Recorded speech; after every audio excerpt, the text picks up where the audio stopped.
Welcome back to our channel blog. ಇವತ್ತು ನಾನು ಮಾರ್ನಿಂಗಿಂದನೇ ಬ್ಲಾಗ್ನ start ಮಾಡ್ತಾ ಇದ್ದೀನಿ. ಆಲ್ರೆಡಿ 6 o'clock ಆಗಿದೆ.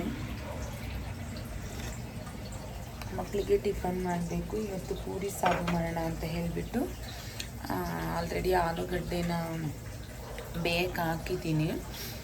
ಮತ್ತು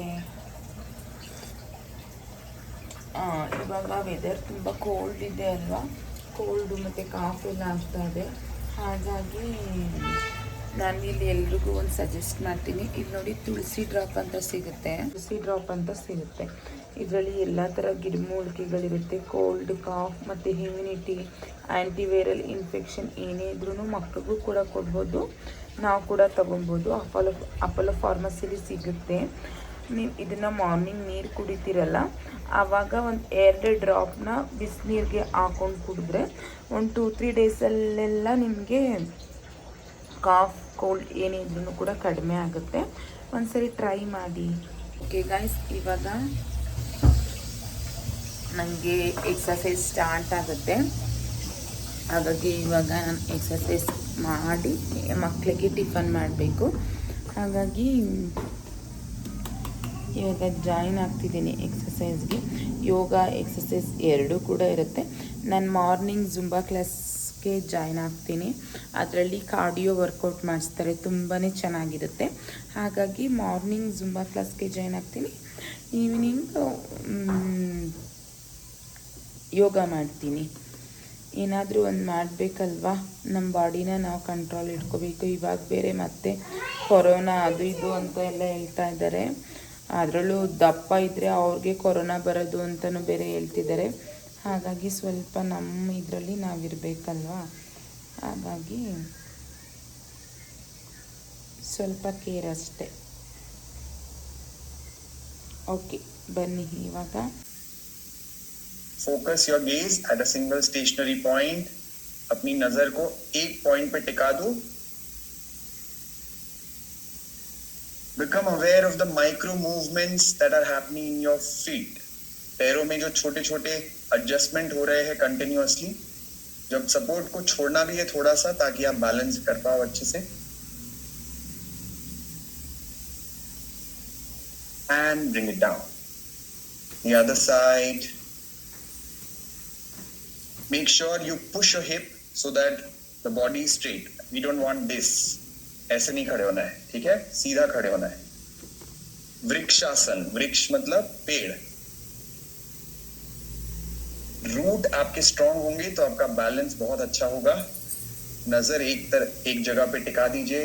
focus your attention on a single point. Try to leave the support. Stay there. 5 breaths. 1, 2, 3, 4, 5. Bring it down. Relax. Now what we do is, again, bring your the other leg. अगर आप 8 बार नहीं कर पाए, 4 बार कर पाए, उतना ही बैलेंस हुआ, चलेगा. We are becoming better, right? Again, you remember, it's not a performance, it's a practice. Practice is meant to be imperfect. It's absolutely okay. Go for it. 1, 2, 3, 4, 5, 6, 7, 8. Relax. Now we will make a figure 8 with our leg. क्या करना है? पैर को ऊपर उठाना है, थोड़ा सा आगे लेकर जाओ, पीछे लेकर जाओ. पैर से जमीन पर 8 बनाना है. 8. 1, 2, 3. सपोर्ट को छोड़ के थोड़ा देख सकते हैं, कर पा रहे हैं क्या? 4, 5, 6. ಇವಾಗ ಎಕ್ಸಸೈಸ್ ಎಲ್ಲ ಮುಗೀತು. ಓಕೆ, ಆಲೂಗಡ್ಡೆ ಬೆಂದಿದೆ ಆಲ್ರೆಡಿ. ನೋಡಿ, ಬೇಯಕ್ಕೆ ಹಾಕಿದ್ನೆಲ್ಲ ಬೆಂದಿದೆ. ಇದನ್ನ ಸ್ವಲ್ಪ ಆರಕ್ಕೆ ಇಟ್ಕೊಳ್ಳೋಣ.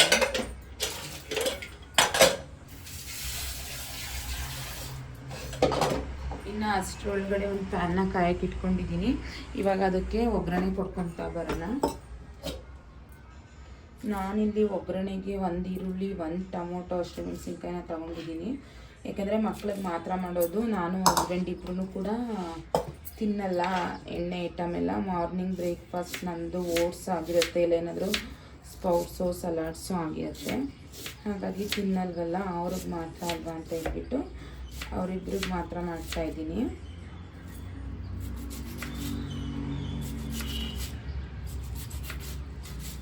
ಇವಾಗ ಆಲ್ರೆಡಿ ಪ್ಯಾನ್ ಕಾಯ್ದಿದೆ. ಬನ್ನಿ ಇವಾಗ ಯಾವ ಥರ ಮಾಡೋದು ಹಾಲು ಸಾಗುನ ಬೇಗ ಒಂದು 15 ಮಿನಿಟ್ಸಲ್ಲೆಲ್ಲ ಮಾಡಿಬಿಡ್ಬೋದು. ತುಂಬಾ ಈಸಿ. ಹೋಟ್ಲಲ್ಲಿ ಯಾವ ಥರ ಮಾಡ್ತಾರೆ ಅದೇ ಥರ ಸಾಗು ಸಖತ್ತಾಗಿ ಬರುತ್ತೆ. ಇವಾಗ ನಾನೇನು ಪ್ಯಾನ್ನ ಕಾಯಕ್ಕೆ ಇಟ್ಕೊಂಡಿದ್ದೀನಿ. ಆ ಪ್ಯಾನ್ಗೆ ಸ್ವಲ್ಪ ಆಯಿಲ್ನ ಹಾಕ್ಕೊತಾ ಇದ್ದೀನಿ.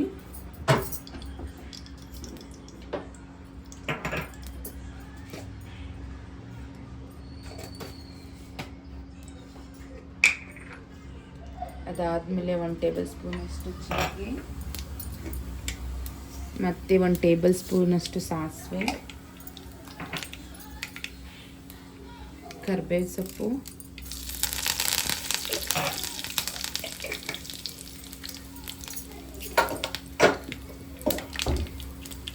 ಮತ್ತು ಏನು ಹಚ್ಚಿಟ್ಕೊಂಡಿರ್ತೀವಲ್ಲ ಆ ಹಸಿಮೆಣಸಿನಕಾಯಿನ ಹಾಕ್ತಾಯಿದ್ದೀವಿ.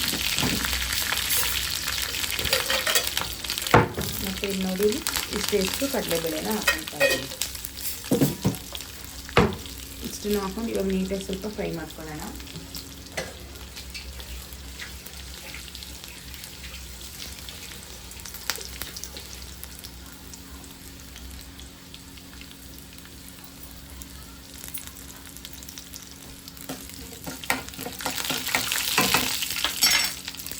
ಇದು ಸ್ವಲ್ಪ ಫ್ರೈ ಆದಮೇಲೆ ಏನು ಈರುಳ್ಳಿ ಕಟ್ ಮಾಡಿ ಇಟ್ಕೊಂಡಿರ್ತೀನೋ ಆ ಈರುಳ್ಳಿನ ಹಾಕ್ಕೊಬೇಕು. ಆ ಈರುಳ್ಳಿನ ನೀಟಾಗಿ ಫ್ರೈ ಮಾಡ್ಕೋಬೇಕು.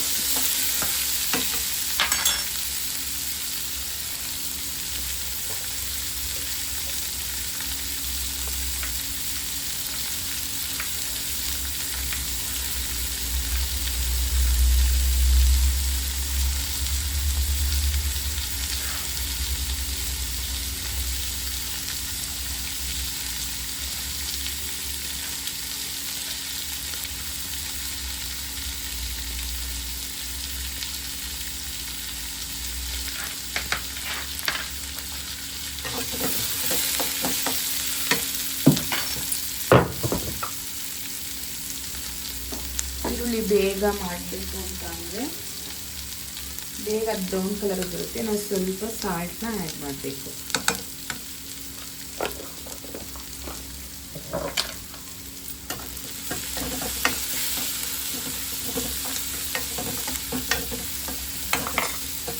ಆಯಿಲ್ ಸ್ವಲ್ಪ ಕಡಿಮೆ ಆಯಿತು ಅಂತ ಅನಿಸ್ತು, ಅದಕ್ಕೆ ನಾನು ಇನ್ನೊಂದು ಸ್ವಲ್ಪ ಆಯಿಲ್ನ ಹಾಕ್ಕೊತಾ ಇದ್ದೀನಿ.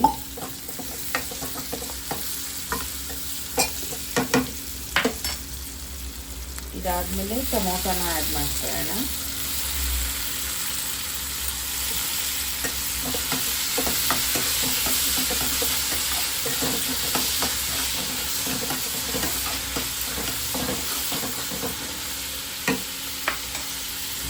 ಟೊಮೊಟೊ ಎಲ್ಲ ರೋಸ್ಟ್ ಆಗೋಷ್ಟರಲ್ಲಿ ನಾವು ಏನು ಇದಕ್ಕೆ ಸ್ವಲ್ಪ ಕಡಲೆ ಹಿಟ್ಟನ್ನ ಮಿಕ್ಸ್ ಮಾಡ್ಕೋಬೇಕು. 2 ಸ್ಪೂನಷ್ಟು ನಾವು ಕಡಲೆ ಹಿಟ್ಟನ್ನ ಮಿಕ್ಸ್ ಮಾಡ್ಕೋಬೇಕು. ಅಷ್ಟರಲ್ಲಿ ನಾನು ಕಡಲೆ ಹಿಟ್ಟನ್ನ ಮಿಕ್ಸ್ ಮಾಡ್ಕೊಂಡಿರೋಣ ಅಂತ ಹೇಳಿ ಒಂದು ಬೌಲ್ನ ತೊಗೊಂಡು ಅದಕ್ಕೆ 1 ಸ್ಪೂನಷ್ಟು 1.5 ಸ್ಪೂನ್ ಹಾಕ್ಕೊತೀನಿ. ಯಾಕಂದರೆ ಮಕ್ಳಿಗೆ ಮಾಡ್ಕೊಬೋದಲ್ವ, ನಾವು ಯಾರು ತಿನ್ನೋಲ್ಲ. ಹಾಗಾಗಿ ನೋಡಿ ಇದರಲ್ಲಿ ಮತ್ತು ಒಂದು 1/2 ಸ್ಪೂನ್ ಸಾಕು. 1.5 ಸ್ಪೂನಷ್ಟು ತೊಗೊತಾ ಇದ್ದೀನಿ ಕಡಲೆ ಹಿಟ್ಟನ್ನು. ಅದನ್ನು ಇವಾಗ ಸ್ವಲ್ಪ ನೀಟಾಗಿ ನೀರು ಹಾಕ್ಕೊಂಡು ಮಿಕ್ಸ್ ಮಾಡ್ಕೋಬೇಕು.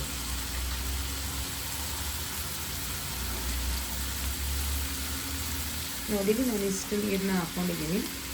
ನೀಟಾಗಿ ಮಿಕ್ಸ್ ಮಾಡ್ಕೊತಿದ್ದೀನಿ. ಈಗ ಗಂಟು ಬರದೇ ಇರೋ ಥರ ನೀಟಾಗಿ ಮಿಕ್ಸ್ ಮಾಡ್ಕೋಬೇಕು.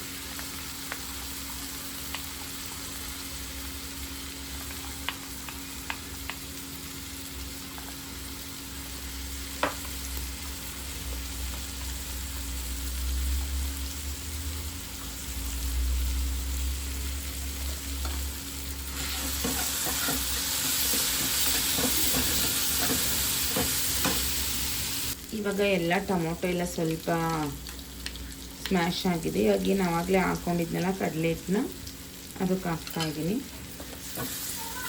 ಇವಾಗ ನೀಟಾಗಿ ಮಿಕ್ಸ್ ಮಾಡ್ಕೊಳ್ಳೋಣ. ಮತ್ತು ಇನ್ನೂ ಸ್ವಲ್ಪ ನೀರು ಹಾಕಬೇಕು, ಅದು ಗಟ್ಟಿ ಬಂದ್ಬಿಡುತ್ತೆ ಕಡಲೆ ಹಿಟ್ಟು.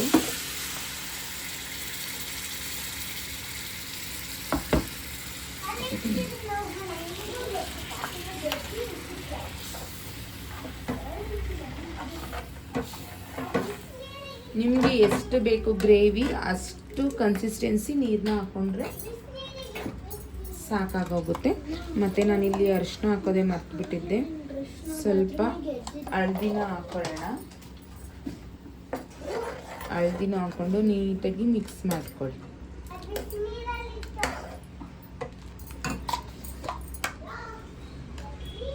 ಅದು ತುಂಬ ಗಟ್ಟಿ ಬರುತ್ತೆ. ನಾನು ಇನ್ನೂ ಒಂದು ಸ್ವಲ್ಪ ಬಿಸಿನೀರನ್ನ ಆ್ಯಡ್ ಮಾಡ್ಕೊತಿದ್ದೀನಿ, ಸ್ವಲ್ಪ ಬೇಗ ಆಗಲಿ ಅಂತ ಹೇಳ್ಬಿಟ್ಟು ನಾನಿಲ್ಲಿ ಹಾಟ್ ವಾಟರ್ನ ಆ್ಯಡ್ ಮಾಡ್ಕೊತಿದ್ದೀನಿ. ಓಕೆ, ಇವಾಗ ಇದು ಹಸಿ ವಾಸನೆ ಹೋಗೋ ತನಕ ನಾವು ಕುದಿಯೋಕೆ ಬಿಡಬೇಕು.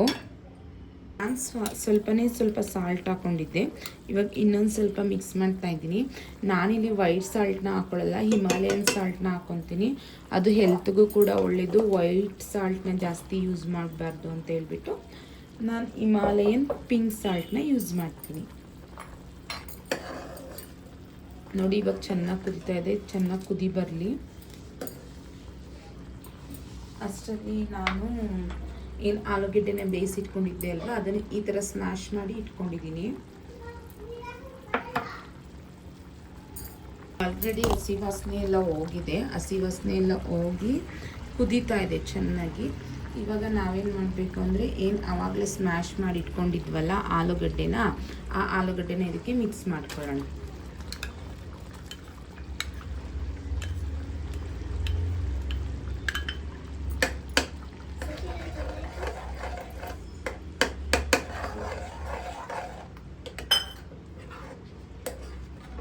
ನೋಡಿ ಇವಾಗ ಇದು ಚೆನ್ನಾಗಿ ಕುದ್ದು ಒಂದು ಕನ್ಸಿಸ್ಟೆನ್ಸಿಗೆ ಬರುತ್ತೆ.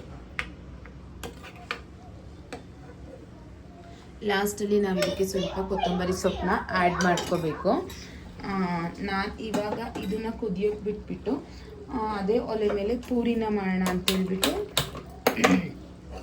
ಎಣ್ಣೆನ ಕಾಯಕ್ಕೆ ಇಟ್ಕೋಬೇಕಲ್ವಾ. ಇವಾಗ ಪೂರಿ ಮಾಡಬೇಕು. ಹಾಗಾಗಿ ಪೂರಿ ಮಾಡೋಕ್ಕೆ ನಾನು ಇಲ್ಲಿ ಒಂದು ಬಾಣಲೆನ ಇಟ್ಕೊತಿದ್ದೀನಿ. ಆಲ್ರೆಡಿ ಚಪಾತಿ ಹಿಟ್ಟನ್ನ ಕಲಸಿ ಇಟ್ಟಿದ್ದೆ ನಾನು. ಇವಾಗ ಅದನ್ನು ನೀಟಾಗಿ ಸ್ವಲ್ಪ ಚಿಕ್ಕದಾಗಿ ಉಂಡೆ ಮಾಡ್ಕೊತೀನಿ. ನಾನು ತುಂಬ ದಪ್ಪ ಮಾಡಲ್ಲ, ಮಕ್ಕಳು ಚಿಕ್ಕದಾಗಿ ಇಷ್ಟಪಡ್ತಾರೆ ಅಂತ ಹೇಳ್ಬಿಟ್ಟು ಚಿಕ್ಕದಾಗಿ ಉಂಡೆ ಮಾಡ್ಕೊತೀನಿ.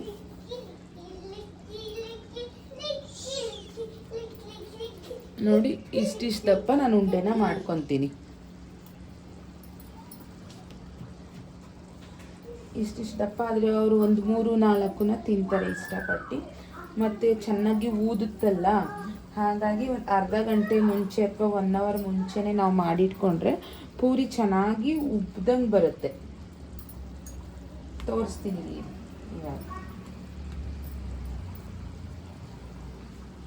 ಇವಾಗ ಆಲ್ರೆಡಿ ಪೂರಿ ಎಲ್ಲ ಒತ್ತಿಟ್ಕೊಂಡಿದ್ದೀನಿ. ಪೂರಿನ ಯಾವತ್ತೂ ಎಣ್ಣೆಲೆ ಅಜ್ಜಿ ಈ ಥರ ಒತ್ತಬೇಕು. ಸಣ್ಣದಾಗಿ ಬೇಕು ಮಕ್ಕಳು ಅಂತ ಹೇಳಿದ್ರು ಅಂದ್ಬಿಟ್ಟು ಸಣ್ಣದಾಗೆ ಎಲ್ಲನೂ ಒತ್ತಿ ಇಟ್ಕೊಂಡಿದ್ದೀನಿ. ಇವಾಗ ಆಲ್ರೆಡಿ ಎಣ್ಣೆ ಕೂಡ ಕಾಯ್ದಿದೆ. ಇವಾಗ ಎಣ್ಣೆಗೆ ಹಾಕಿ ನೋಡಿ ಯಾವ ಥರ ಉಬ್ಬುತ್ತೆ ಅಂತ ತೋರಿಸ್ತೀನಿ ಬನ್ನಿ. ಅದು ಉಬ್ಬಿದ್ರೇ ಚೆಂದ, ಮಕ್ಕಳು ಕೂಡ ಚೆನ್ನಾಗಿ ತಿಂತಾರೆ.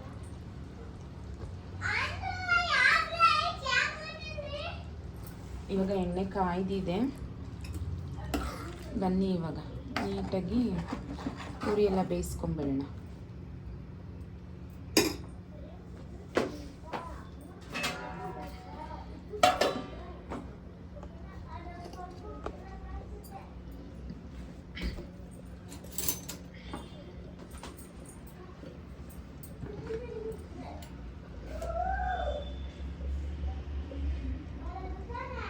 ಫಸ್ಟು ಸ್ಯಾಂಪಲ್ ನೋಡೋಣ.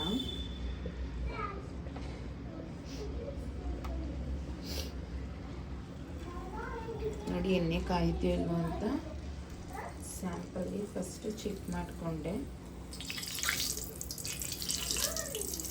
ಪರವಾಗಿಲ್ಲ, ಆಲ್ಮೋಸ್ಟ್ ಎಣ್ಣೆ ಆಗಿದೆ. ಇವಾಗ ಈ ಥರ ಪೂರಿನ ಹಾಕೊಳ್ಳೋಣ. ಈ ಥರ ಹಾಕೋಬಿಟ್ಟು ನಾವು ಅದ್ರ ಮೇಲೆ ಈ ಥರ ಎಣ್ಣೆನ ಹಾಕೊತ ಹೋಗಬೇಕು. ನೋಡಿ ಇಷ್ಟೇ, ಆರಾಮಾಗಿ ಪೂರಿ ಊದ್ಕೊಳ್ಳುತ್ತೆ. ನೋಡಿ ಹೋಟೆಲಲ್ಲಿ ಮಾಡಿರೋ ಥರನೇ ಚೆನ್ನಾಗಿರುತ್ತೆ. ಆದರೆ ನೀವು ಹಿಟ್ಟನ್ನ ಕಲಸಿ ಒಂದು 1 hour ಆದರೂ ನೆನೆಯೋಕ್ಕೆ ಇಡಬೇಕು. ನಾನು 6 o'clock ಕಲಿಸಿದ್ದೆ. ಇಲ್ಲಾಂದರೆ ಒಂದೊಂದು ಟೈಮ್ ನೀವು ನೈಟ್ ಟೈಮೇ ಕಲಸಿಟ್ಕೊಂಡ್ರೆ ಇನ್ನೂ ಚೆನ್ನಾಗಿ ಉಬ್ಬುತ್ತೆ. ಅದು ಮಕ್ಕಳು ತುಂಬ ಇಷ್ಟಪಟ್ಟು ತಿಂತಾರೆ ಆವಾಗ. ನೋಡಿ ಎಷ್ಟು ಚೆನ್ನಾಗಿ ಹೋಗ್ತಾ ಇದೆ.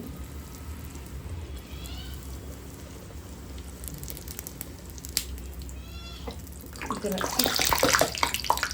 ಚಿಕ್ಕದು 2 ಸ್ಪೂನ್ ತಗೊಂಡು 2 ಸ್ಪೂನ್ ಸಹಾಯದಿಂದ ನಾವು ಅದನ್ನು ನೀಟಾಗಿ ಬೇಯಿಸ್ಕೊಂಡು ಬಂದರೆ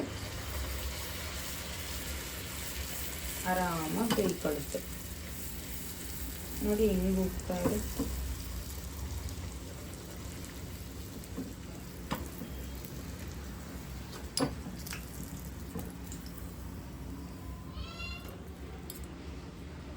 ಫೈನಲಿ ಪೂರಿ ಕೂಡ ರೆಡಿ ಆಯಿತು.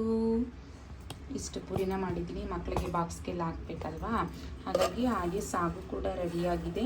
ಬನ್ನಿ ಇವಾಗ ಮಕ್ಕಳಿಗೆ ಟಿಫನ್ ಬಾಕ್ಸ್ ರೆಡಿ ಮಾಡಬೇಕು. ಇವಾಗ ಮಕ್ಕಳಿಗೆ ಬ್ರೇಕ್ಫಾಸ್ಟ್ ಹಾಕ್ಬೇಕಲ್ವಾ.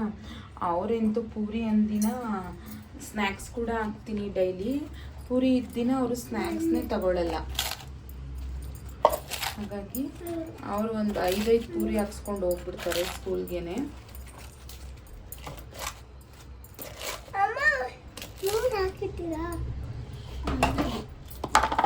ಈ ಕಡೆ ಬೇಕಂದ ಹಾಕಿದೀನಿ ಚಿನ್ನಮ್ಮ.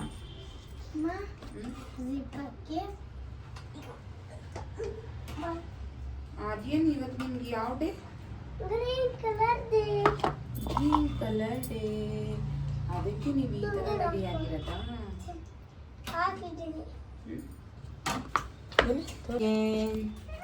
ಸುಮ್ಮನೆ ನಿಂತ್ಕೋಬೇಕು. ಏನು ಇವತ್ತು ಹಿಂಗೆ ರೆಡಿ ಆಗಿಬಿಟ್ಟಿದ್ದೀರಾ? Green colour day. ಹೌದಾ?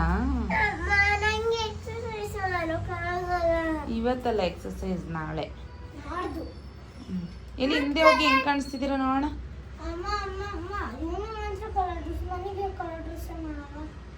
ಓಕೆ, ಇವಾಗ ಫೈನಲಿ ಮಕ್ಳಿಗೂ ಕೂಡ ಬಾಕ್ಸ್ ರೆಡಿ ಆಯಿತು.